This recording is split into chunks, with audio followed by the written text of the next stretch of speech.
911, what's your emergency?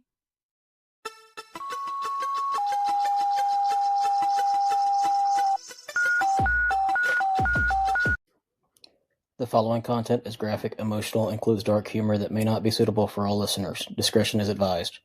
These stories are based on real-life EMS, military, and healthcare experiences. Calls are real, providers are real, names and details have been changed to protect privacy. They may be disturbing to some and are definitely inappropriate for HR department. Any medical or mental health discussion is personal experience, not protocol. Use your damn brain. Follow your local guidelines, and when in doubt, call med control. If you're struggling, don't do it alone. Talk to someone, a coworker, a friend, a therapist, or hell, reach out to me. I'll answer. Need help right now? Text or call 988 or visit 988lifeline.org. Stop counting.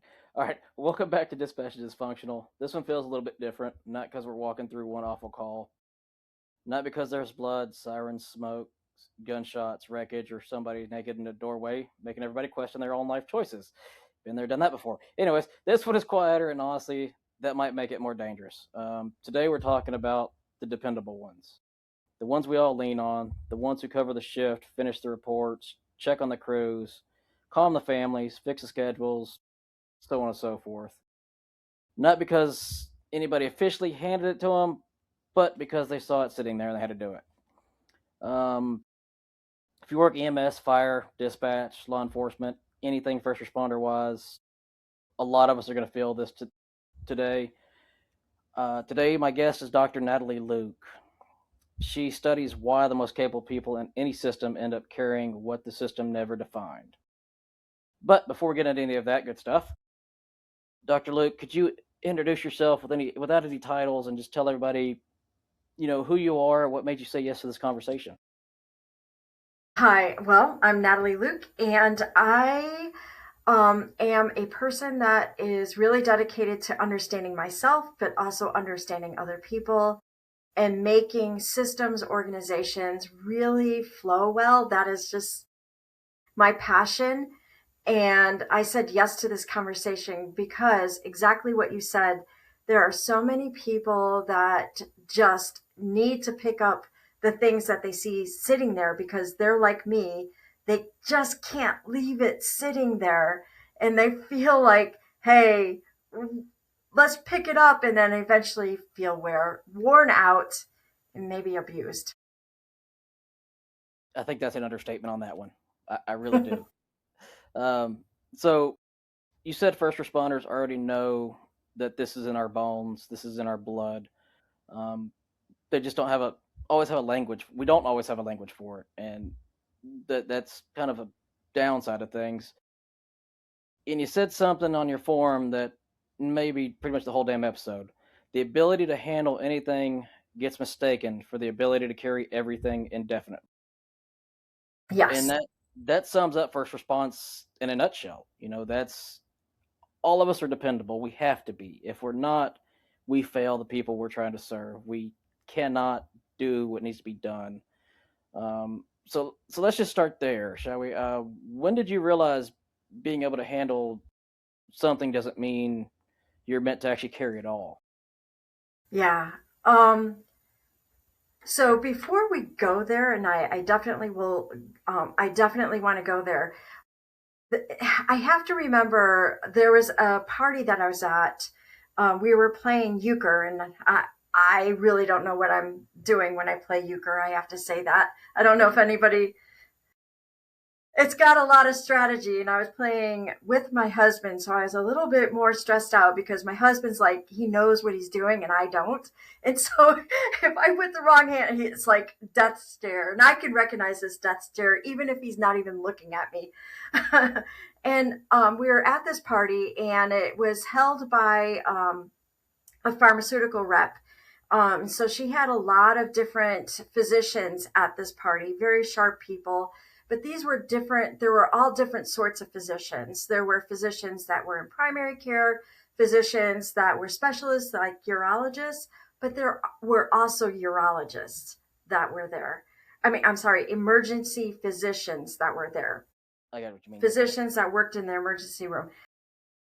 First, not a first responder like what we're talking about, but an emergency physician. and You just feel something happened. Like I think it was um, a wine bottle fell on the ground, and before anybody can react, like we were all stunned, just staring at it, staring at the wine coming out onto the beautiful carpet, just staring at it.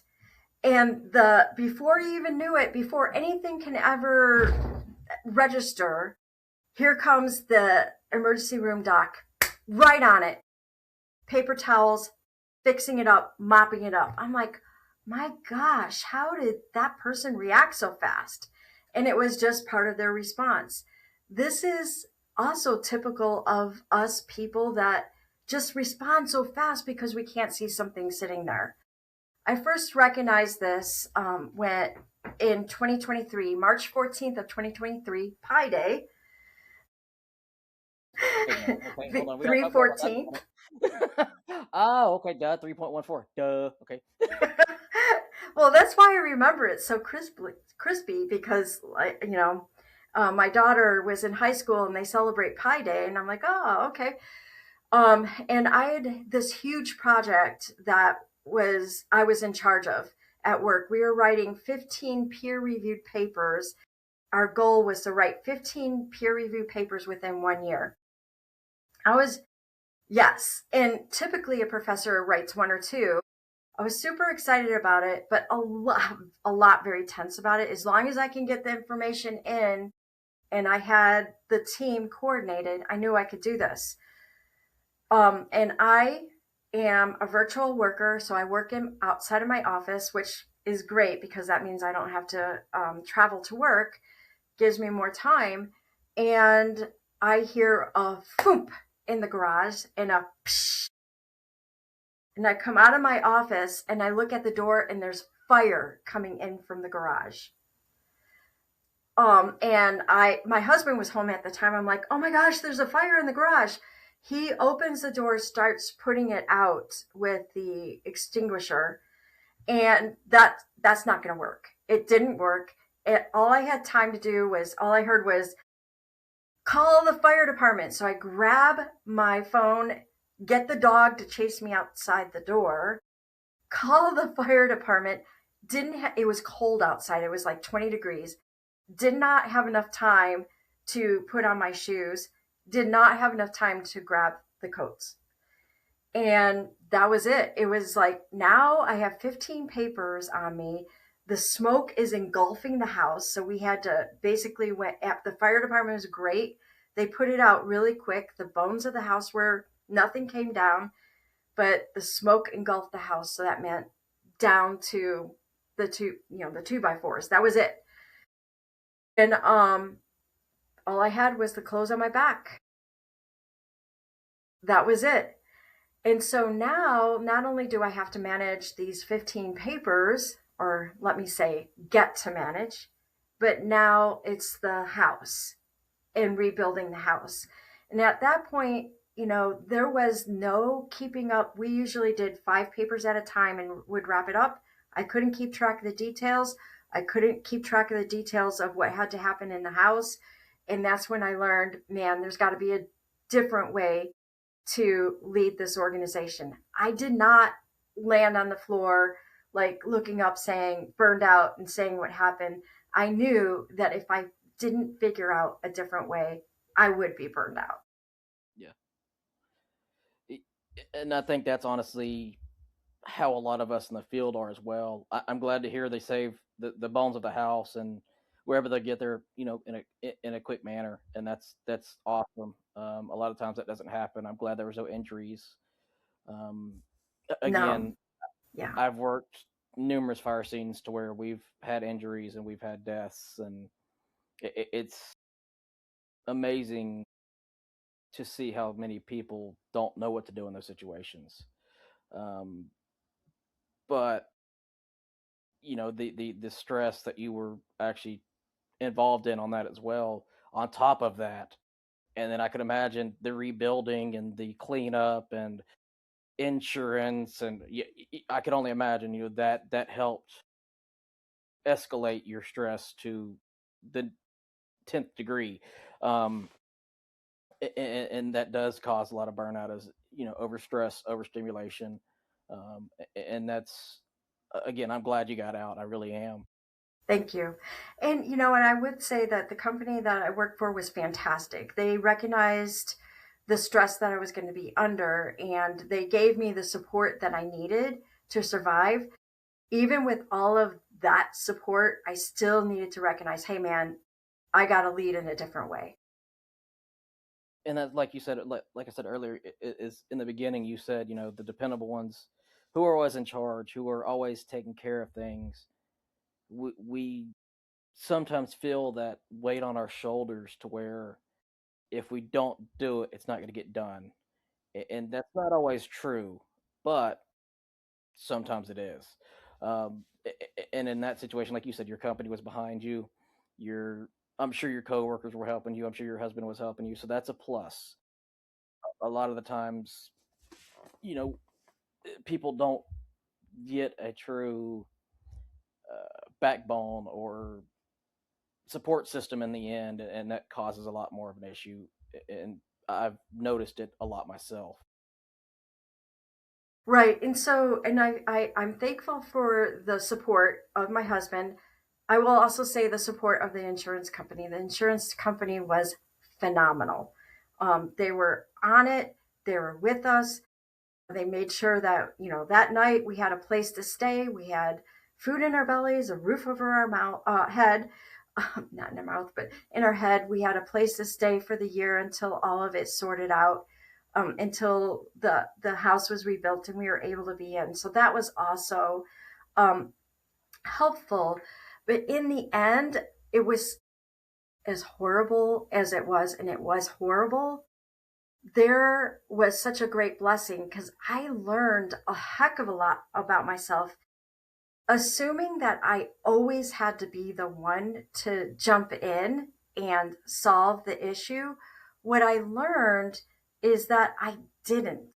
If I built the team around me, and I had a lot of phenomenal people that were working on the papers, if I can tap into their gifts and start to offload some of the things I normally would have done, then they grow, the system grows, and the system depends less on me.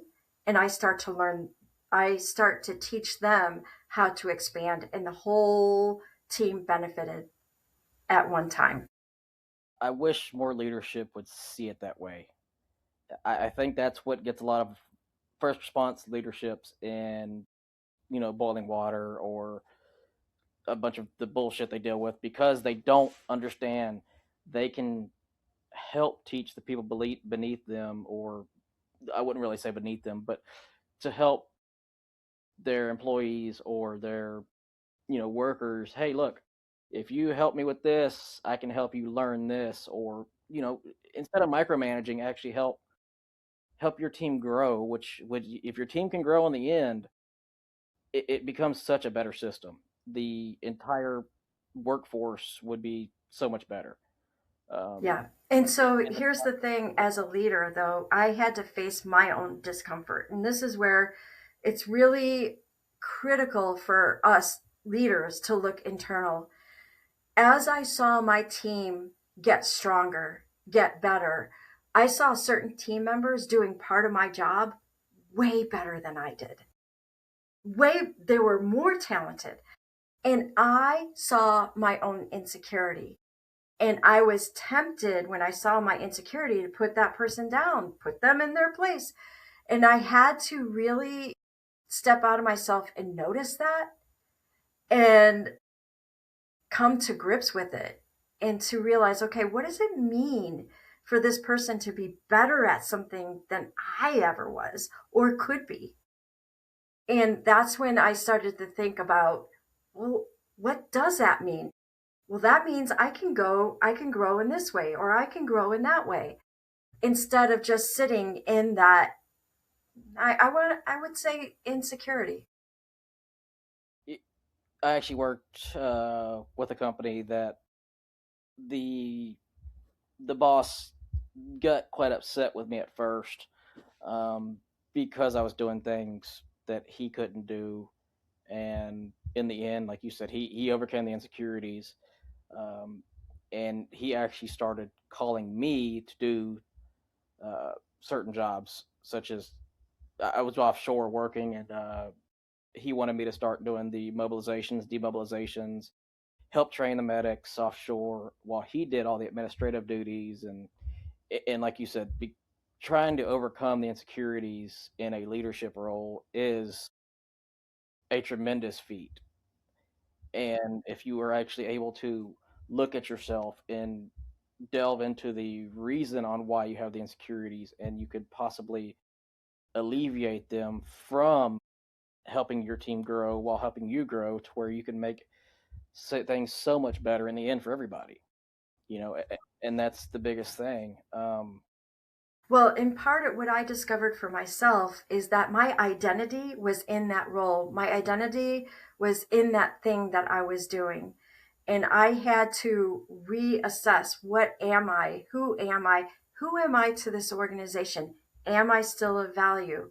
And I still have to do this today. If I am not in charge of that output, or if I didn't create that output, but somebody else did, am I of value here? And if if not, what does that mean? Or where am I of value? What would have happened if I wasn't here? I had to think about all of those things. And on the value side of things is, a lot of people do think that, um, am I a value, am I not a value?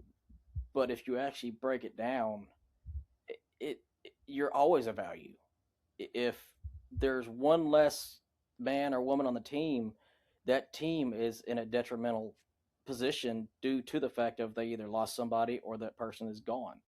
And that's, again, every realm of every realm of work we go into. It's not just, first response, or like you said, being a professor or anything like that.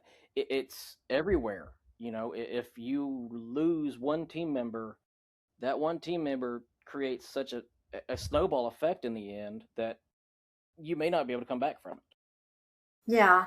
Well, and also I think sometimes it takes a little bit of self compassion as you're growing, because sometimes the value that you see, that it it's just kind of like seeing your nose on your face. I cannot see my nose unless I look in the mirror or in the screen here. I can't see it. Everybody else can, but I can't. And so sometimes it really takes for you to listen to others to see where your value is. And that, again, I think if more people would take criticism more progressively and less reactively, that would help as well. I actually gave criticism to someone a few months back and got cussed up and down. Wasn't trying to be offensive, wasn't trying to be mean, but I told him how I seen it, and I got called everything but my name. Anyway, but and that's actually, I think a lot of people deal with it, and listen to this episode, they might feel like they're being called out on it. They handle the shifts, they handle, who's being put together, and whoever all needs them. Um, they're ones driving. Hell, I've done this. They drive home on autopilot. They walk in the door. They can't explain to their spouses or loved ones. Why do you seem empty today? Why do you seem like you're not yourself? And and again, on the outside of our own selves, we think we're fine. Internally we're fine. Outside, it looks fine, but our loved ones, our coworkers, everyone around us knows and can see what we don't see in ourselves. Um, and sometimes we let it go quiet. We let it go dark, and that's one thing that does cause the burnout. And that's, I think, another reason a lot of people end up trying to fight their own demons sometimes, and they lose. Um, Yes. you have to be able to talk to people. You have to be able to depend on people. And there are people in the world that are out to get you, but not everybody. Well, and when you say things go dark, that's part of the stages of burnout. The first stage is engagement. You're all in, you're working it, you're really hard. The second stage is overwhelmed, like it's too much, and that's where I got to with the fire. And fortunately for me, because I realized, oh my gosh, this is too much. I gotta spread this out. I didn't get to the third phase, which is the emptiness, the withdrawal, the I'm not communicating with anybody because if I communicate with anybody, I'm I have to do something about it. So I'm just withdrawing. And then the last phase is the all out burnout. I talk to people that have experienced the fourth stage. They just like literally collapse on the floor. Like they're looking up, like, I don't know what's happening right now. And so, that's all part of the stages. So when you recognize you're all in, that's great, but you're gonna have to figure out what your boundaries are, what other people are going to can carry, because eventually you're going to get completely overwhelmed and you will not be able to catch everything that falls. Hmm. I didn't know there was 4 stages. That's interesting. So if you don't mind, I know you said it already, but could you go through all 4 for me? Yeah, the first is engaged. You're all in, you're figuring out all the answers, you're doing the this, the that, the this, the that. And then pretty soon everybody's depending on you for all of this and that. And it's too much for one person. And so at that point, you start to get overwhelmed, like, oh my God, what am I going to do? And I've been that way. Like after the day closes, my computer's shut, I walk out the door and I'm like pacing, like, what if this happens? What if that happens? What if this happens? 2 in the morning, I wake up. It's like, oh my God, I didn't even think of this. I didn't think of that. That's overwhelm. That's too much. And then after that, it's withdrawal. Like, oh, forget it. I just no, I I'm done. And then after you keep going, and then you'll just it's done. You're done. It's the end. Gotcha. It, that's actually going to be useful for a lot of people. So, and that's, I think, how a lot of people, you know, we all are high performers at one point in our lives, and we don't look burned out. But when we keep, like you said, we keep high performing, we keep going, like the Energizer Bunny, and all of a sudden, well, crap.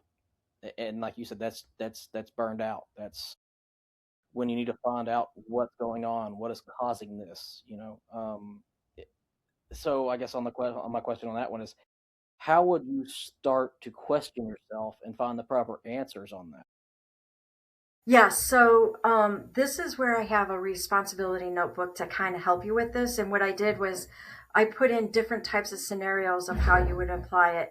But the first thing is to list out the things that you're responsible for. What is it that I'm doing? And it does take some detail work, but you want to list out all of the things that the tasks you're doing. But you also need to think in terms of what you feel like you have control over versus not. So I think in terms of your tasks that you are doing, the outcomes that you feel that you're responsible for, and the emotions that are associated with all of it. So with the tasks, you need to think about, okay, of these tasks, which are mine, circle them, cross out the ones that are not yours if they really belong to somebody else. As far as outcomes are concerned, what you need to think about, and this really makes the biggest difference, is to think about um, what you can control and what you can influence. If you can influence that outcome, do it, not in a passive aggressive way, but in just do what you can. Just influence as you can and let it go. If the outcome doesn't come out the way it should, it's because of things outside of your control. You just let that go. And then as far as emotions are concerned, and this is what really helped me, is that emotionally, I'm not responsible for how other people respond to me. I'm not responsible for how other people respond to an outcome. I'm not responsible emotionally for how people respond to the actual tasks. My job is to just keep my emotions in check. And when you do those things, the weight of what you're carrying decreases by at least 75%. Wow. Okay. And that It's kind a of it made a big difference for me when I started looking at it this way. Here are my tasks. Here are the judgments that I have about my tasks. And I have to look at that. Is that judgment right? But, here's what I control. Here's what I don't control. I influence. I do my best. And then emotionally, what should I be caring about here? It's really the tasks that are in my lane. gotcha. So on that note, how or what should a supervisor, or I guess any, even on the, we have partners on the ambulance and all that. So if someone around you notices that you're starting to get, the first, second, or third phase of burnout, what would be the appropriate way to approach that and let someone know, like, hey, I'm worried about you. You seem off. Let's talk about this. Yes. And then take them aside. And then you can even use this responsibility notebook to say, okay, what are you seeing that you're doing versus what other people are doing? Lay out all the things that you're doing right now that you feel responsible for. And let's together circle what is yours and cross out what's not. So and so is going to get this. So and so is going to get that. And then from there, let's also take a look at the emotions that are associated with this. I'm really angry that so and so is not doing such and such. You know what? That's my job to make sure that they're doing. Your job is to do this. Let me take care of that.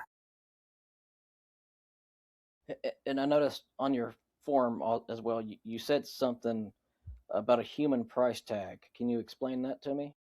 Yes. So when we take a look at the stages of burnout, a lot of times the researchers actually examine what happens with people that burn out. They leave the organization early, the intellectual property leaves. There was a group out of a university out of New York that studied burnout at the second stage when people, this is after people were engaged and then they get overwhelmed. They just looked at the overwhelmed stage of things. And as soon as you go from overwhelmed to withdrawal, what they found is that for every manager that is going through that overwhelmed withdrawal period, the organization's losing $10,000 per manager per year. Yes.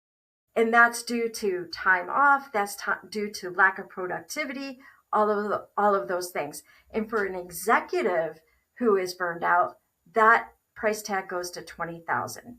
So you can imagine how that would spread throughout a whole organization. Often organizations will send these individuals, make it the individual's fault. You need to go to have mindset exercises. You need to go to a yoga class. You need to go to a retreat. You need to do these mental things. That helps somewhat, but it's really an organization and personal thing that needs to be worked on. Yes, let's help the person understand what is their responsibility, but as an organization, the boss, they need to do a better job of assigning tasks, of saying, this is your part and this is your part. And if person B doesn't get their part done, person A, it's not on you. Huh, I gotcha. And so on that, I guess that's where we get the guilt and identity as well. And a lot of responders, they say we don't care. We actually do. We are always needed, and that's the dangerous part of it all. Is there's certain people that think that others don't care, and they really do, and they understand that it's needed. Um, so give me an example of from your own life when something like that has happened as well. Yeah, so going back to the first story where the emergency room doc was picking up stuff before anybody could even recognize it, that's what I do in my job sometimes. Is that there was a situation where there was a quality assurance person who was feeling a little insecure about and overwhelmed, maybe doubting themselves on producing a pathway where we can evaluate quality. And so what she did is she's like, Natalie, we need to have this thing. Can you put the SOP together? And the pre-fire part of me would have said, sure, I'll do that. It's one more way that my organization sees me of value. Look at all the things that I can do. I am just a jack of all trades. The post-fire of me says, yeah, this is an opportunity for her to learn how great she is. I don't know quality, and I definitely don't know how to put SOPs together. This can actually overwhelm me, but it can strengthen her. And so my response to her is, I think it's a really great idea that you're doing this. And I am here to back you up. Tell me what you need. And she did it. And she felt so proud of herself. I would have been like the ED person before the fire and just jumped right in there and got it done, felt overwhelmed, felt like, wait, what am I doing this for? I don't know anything about quality, nor investigating what is the quality metrics? What is it that we should be doing? Investigating how to write an SOP. That's a lot of work. But instead, I was like, hey, I'm here to help you. What can I do? And she grew. She grew. That's awesome. You're able to divide it and conquer it that way as well. I mean, again, trying to take the self examination for yourself and be able to help others grow at the same time. I've said it earlier, but that's just a great feeling in the end, and to know that you're able to do it and it helps someone else. What other reward is there? Yeah. Yeah. And the whole organization gets stronger as a result. And that's truly a friend of mine said once, you don't know you're a leader until you actually create other leaders. And so that's what I keep repeating in myself. It's like, hey, this is opportunity to create leadership in somebody else. That makes me a better leader. I gotcha. And again, reading things that you wrote down. You wrote people retire in place before they ever officially leave. They stay on the job, but they're already checked out. Um, and you used another phrase that I liked on that one, is that's called a slow bleed. And that's really what it is. That's, I think, a lot of us do that in the end. It's not And always huge. It's always slow. Um, and again, like you said earlier, with the burnout, it starts, you're going nonstop, and then all of a sudden, hold on, what am I doing? And you stop laughing, you stop caring, you stop doing what you loved doing because you're just slowly bleeding. yep, Um, yell at and your spouse, yell at your kids, kick the dog. Yep. hope no one's kicking dogs, but anyway. uh, So, what does that slow bleed actually look like from the outside perspective of somebody? How would someone be able to realize that? For instance, there's a few coworkers I work with that they don't speak, that they don't talk about outside lives, they don't talk about their feelings. So, how would someone notice, as you said, a slow bleed on someone like that? I think for the people, I think for me, it's a little bit intuitive. Just noticing their body. Are they tighter than they usually are? I mean, some people are quiet by nature, so it's a change from where they are in the past. So in the past, maybe they were laughing and a smile comes easy to their face, and now what you see is their fist clenching, or maybe their neck is tighter or something like that. It's like, okay, something I could see is going on. Maybe they're snapping more than usual. I mean, or they never snapped before and now they're snapping. These are all signs. Or maybe they usually participated in the group and then suddenly become quiet. Those are all signs.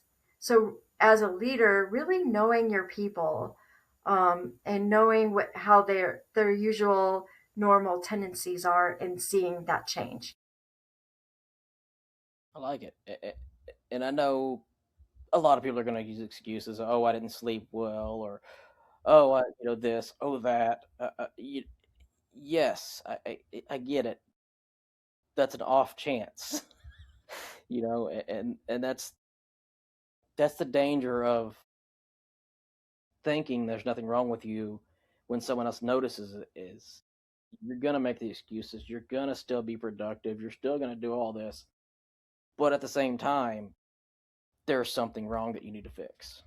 Yeah, so I think being able to name burnout, name the stages, name what this thing is, if you can put some words to it, and that's why I use the trust, trust tax, is that, hey, you're so confident that everything keeps going all the work keeps going to you.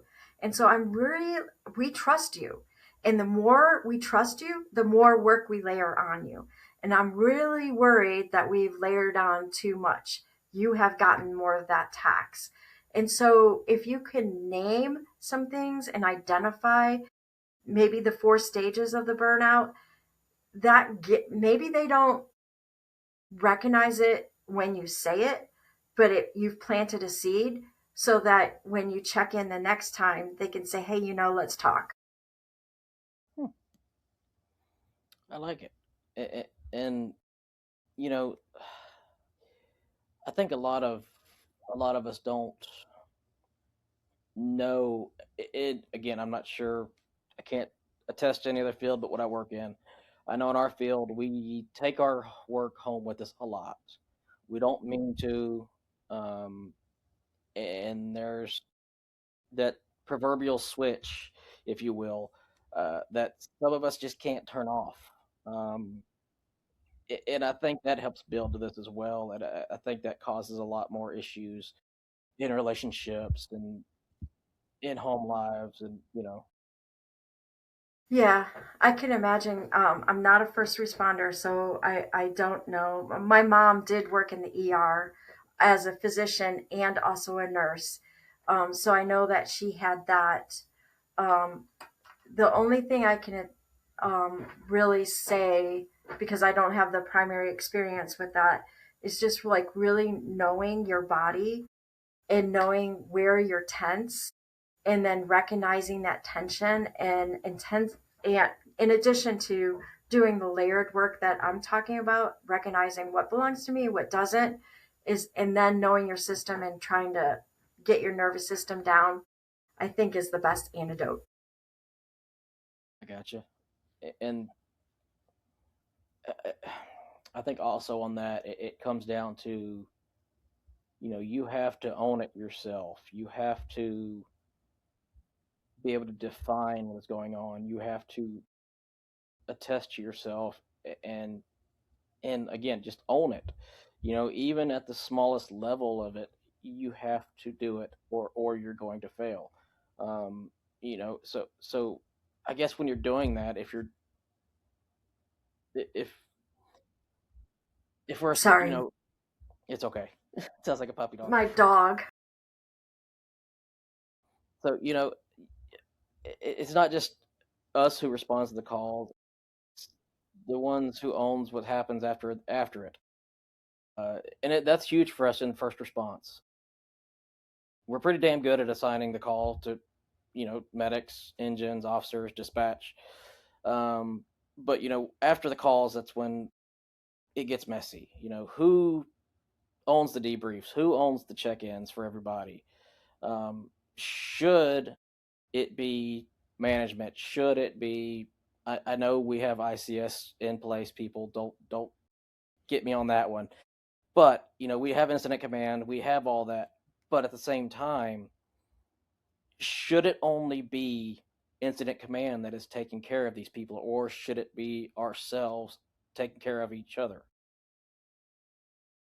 I think those are great questions, and those are great questions to explore together, because if you are exploring those questions as a group, you can come up with a better answer. Gotcha. And I know nothing is one size fits all. There's no such thing. If there was, we'd be millionaires. Um, but um, so what would one word for healing be for you as well? That's a good question. I had not thought about that. One word for healing: breath. Breath. Okay. And why Take a is that? breath. Take a breath. Okay. Take a breath. What's mine? What's Gotcha. not? So, what's the biggest lie that we all tell ourselves about burnout? That it is 100% just workload. That workload is the cause of the burnout. It's not just the workload. It's what you were talking about before. Who is responsible for what, and knowing what is mine, what is not. About 43% of people don't know what is their responsibility. And I yes, according to a Gallup poll. And so it's really knowing, okay, what's mine, what's not. I've done my part. I'm good. Done. That takes the workload off. Because if you don't know and you see it sitting there and you are the caring person that you are, you're going to pick it up. So, what do all the dependable or you know um, go getters, I guess you could call them, listening right now need to hear as well? I think they need to hear the fact that it's not all about workload, that if once you understand who is supposed to be responsible for what, and as a leader, you assign the right people and you teach them, and it allows you bandwidth, allows you space to grow. And if you're someone who is not um, in charge of assigning the work, clarifying what is yours and what is not, your the weight you are carrying, both the physical weight of the actual work and also the invisible work, will go away. It will become much lighter, and that will do a lot for you right there. So, what's something that we should all stop apologizing for? Apologizing for? I can't speak today. Probably stop apologizing, period. Although I do say I'm sorry a lot. But I think that, just taking that breath and getting it all clear is the best thing that they can do, and no apologies there. So, I got one more question. What should leaders start asking and also stop saying? What should leaders start asking? They should start asking, hey, how are you? Where are things for you today? Let's sit down and talk about it. And stop just commanding and assuming that they know what's happening with the whole organization. Gotcha. So, picture my listeners listen to this after a long shift. They're sitting in their car or an ambulance bay. Hell, even like I've done before, sit in my driveway. Just not ready to go inside yet. We've all handled the shifts. We've all held it together. All of us think we're fine because we're still functioning. That again, that's not true. We all feel empty in the end. Um, they have been the dependable ones for so long that they don't know who they are without the weight. What do they need to hear while listening to this? They need to hear that they're of value, not because of everything that they've been carrying. They're of value, period. To take a proverbial shower. We all relax in the shower. We all have ideas that come to us in the shower. And we feel that whole, with the warm water coming over us, just feel that love for them while they're sitting there in their seat or sitting, in traffic. Just feel the love that is there for them, and let that relax your body, relax everything, and know that fulfillment is there. There's things that they were meant to carry and other people carry other things. Just define those things and just know that they're loved. Gotcha. And if people want to learn more about your work, connect with you, or learn more about your notebook that you created, how would they go about doing that? They can go to Unsealing Zone. It's Unsealing, UNCEILING, like the ceiling above your head, zone.com. And there I have leadership resources. Some are free. Just I have one product, $17. It makes a big difference. And then if they want, they can link in with me through LinkedIn, Natalie Luke, PhD, and I'm happy to connect. Again, thank you for being on today. It was a pleasure. I hope to have you again soon. Thank you very much. I'm gonna go ahead and hit stop. Thank you. Thanks, Chris. If you think it's too heavy to say it anyway. It beats a eulogy. You don't have to apologize for surviving however you can. You're not the reason things are heavy. You're the reason they're still moving. Need support right now? Reach out to me. Reach out to somebody. Text or call 988 or visit 988lifeline.org. You're not alone. Not in this job. Not in this fight. Want to share your story or connect? Visit critical-run.com or message the Facebook page, Dispatched and Dysfunctional. We're building this for you, for them, for all of us.